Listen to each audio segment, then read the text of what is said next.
বিস্তারিত জানাতে রাজশাহী বিশ্ববিদ্যালয়ে আছেন মওদুদ রানা ও জাহাঙ্গীরনগর বিশ্ববিদ্যালয়ে আছেন মোজাফফর হোসেন জয়। সরাসরি শুরুতেই যাচ্ছি রানার কাছে।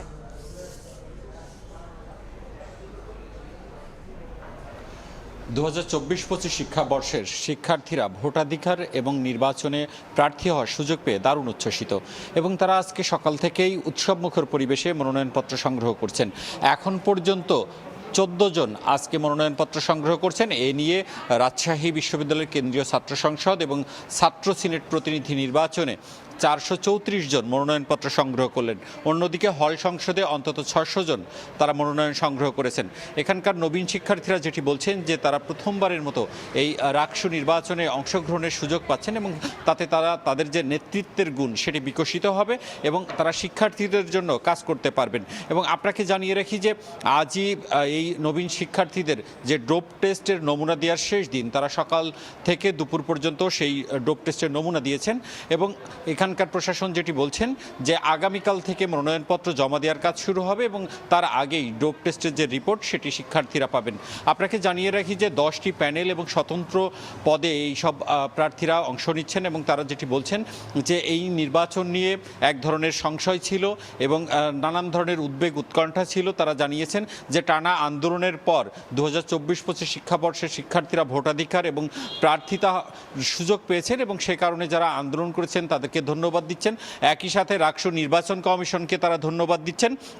আপনাকে জানিয়ে রাখি যে গতকাল নবীন শিক্ষার্থীদের ভোটাধিকার দেন এবং একই সাথে যে 6 বারের মতো যে তফসিল সেটি পুনর্বিন্যাস করা হয় এবং সবশেষ যে সিদ্ধান্ত 25 সেপ্টেম্বর রাজশাহী বিশ্ববিদ্যালয় কেন্দ্রীয় ছাত্র সংসদ, হল সংসদ এবং সিনেট ছাত্র প্রতিনিধি নির্বাচন হবে এবং নির্বাচন কমিশন বলছে একটি সুষ্ঠু অবাধ নির্বাচন তারা করবেন।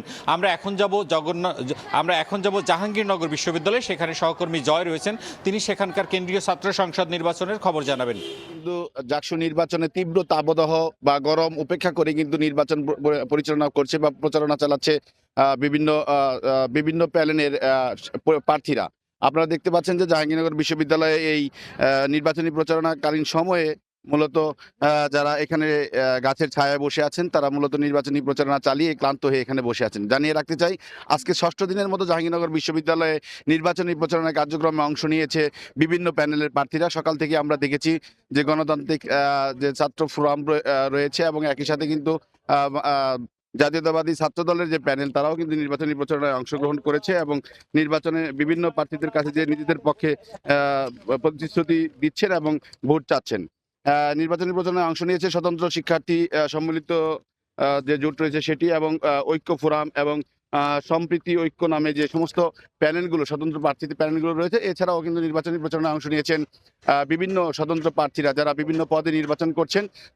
তারা শেষ মুহূর্তে কিন্তু প্রচুর ব্যস্ত সময় কাটাচ্ছেন এবং তারা বিভিন্ন হলে, বিভিন্ন ক্লাসে এবং বিভিন্ন স্থানে মোড়ে মোড়ে গিয়ে কিন্তু শিক্ষার্থীদের কাছে ভোট প্রার্থনা করছেন এবং বলছেন এক বিশ্ববিদ্যালয়ের পরিবর্তনে, অর্থাৎ শিক্ষার্থীদের জন্য যে কার্যক্রম চালানো দরকার সেই রকম এক কার্যক্রম চালিয়ে পরিবর্তন এনে বিশ্ববিদ্যালয়কে সুন্দর করে নতুন রূপে সাজিয়ে তুলবেন। এবং একই সাথে কিন্তু জাহাঙ্গীরনগর বিশ্ববিদ্যালয়ের শিক্ষার্থীরা বলছেন যে সমস্ত সংকট রয়েছে, বিশেষ করে ট্রান্সপোর্ট সংকট এবং আবাস এবং ডাইনিংগুলোতে সাধারণত খাবার অব্যবস্থাপনার যে সমস্যা রয়েছে সেই সমস্যা দূরীকরণে তারা কাজ করবেন বলে জানিয়েছেন।